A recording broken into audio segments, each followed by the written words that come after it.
Research consistently shows that cryptocurrencies are far more volatile than traditional markets like stocks, bonds, and FX. If you trade crypto futures, this is important because that volatility can be both a blessing and a curse. In this video, I'm going to demonstrate how you can use ATR on the Kraken Pro UI to account for the natural volatility in crypto markets. Let me introduce you to ATR. This stands for Average True Range, and it's a technical indicator that shows how much an asset typically moves over a given period. Essentially, it's a measure of volatility, and we can easily add it to our charts by selecting indicators, then searching for ATR. Traders use this tool to gauge the outer boundaries of where prices may go based on how it's behaved previously. It helps estimate typical volatility. It's particularly useful for stop placement as it can help us place a stop where price is unlikely to go or shouldn't go if we're right about our trade idea. For example, let's say we want to get long ETH at this price and want to determine where a good stop may be. The ATR currently reads 200, which means that placing a stop $200 below the current price puts it outside the asset's average daily range based on recent price action.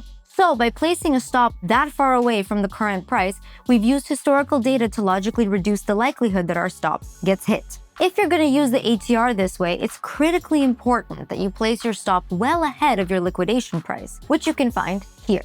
Remember, the higher the leverage, the less margin required to open a position, and the closer your liquidation price will be to your entry. Okay, that's all I have for you today. If you want to learn more, you can check out the link below with more educational content about perps on Kraken Pro.